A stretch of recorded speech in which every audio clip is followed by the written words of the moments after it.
দর্শক, ভারত বাংলার টিভি সিরিয়ালগুলোর মধ্যে জনপ্রিয় একটি সিরিয়াল হলো সিআইডি। ভারতের মধ্যে অনেক টিভি সিরিয়ালই হয়ে আসছে এবং তার মধ্যে এটি সবচেয়ে দীর্ঘতম একটি সিরিজ। এটি প্রথম গোয়েন্দা নির্ভর একটি সিরিয়াল।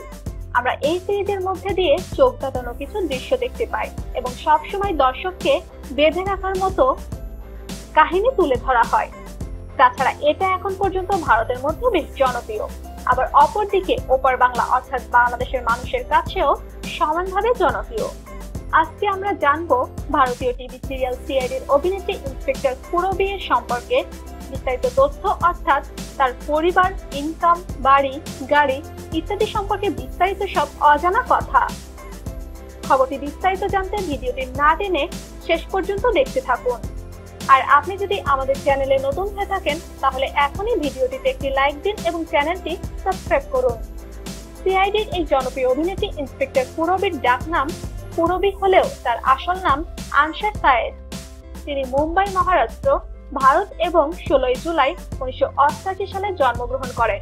তার বর্তমান বয়স 32 বছর। তিনি পেশায় একজন ভারতীয় মডেল ও অভিনেত্রী। তার উচ্চতা 5 ফুট 5 ইঞ্চি এবং ওজন 55 কেজি। তার জাতীয়তা ভারতীয় এবং তার ধর্ম ইসলাম। তার ইচ্ছেগুলোর মধ্যে বেশি যেটার প্রভাব তা হলো নাচ ও গান গাওয়া। শিক্ষাগত যোগ্যতা বাণিজ্যিক বিষয়ে স্নাতক। তার আত্মপ্রকাশ হয় 2005 সালে টিভি শো আহাত ও 2011 সালে সিআইডির মধ্য দিয়ে। তার ইনকাম কত তা জানতে গেলে আমরা পাই তিনি প্রতিটি পর্বের জন্য 40,000 টাকা নিয়ে থাকেন। তার একটি ব্র্যান্ড নিউ গাড়ি রয়েছে। তার অজানা কিছু তথ্য রয়েছে, তা হলো আনশা সায়েদ হলেন একজন ভারতীয় মডেল ও টেলিভিশন অভিনেত্রী।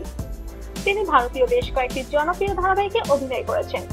তিনি 2009 সাল থেকে 2011 সাল পর্যন্ত লাগে তুচ্ছে লগন, এ লীলাবতী এবং 2011 সাল থেকে বর্তমান সময় পর্যন্ত জনপ্রিয় গোয়েন্দা ভিত্তিক টিভি সিরিজ সিআইডিতে ইন্সপেক্টর পূরবী চরিত্রে অভিনয় করছেন।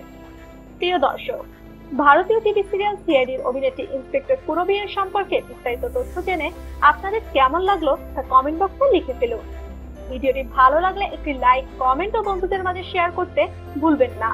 আর আপনি যদি নতুন হয়ে থাকেন তাহলে সাবস্ক্রাইব করে বেল আইকনটি অন করে রাখুন। ধন্যবাদ সবাইকে।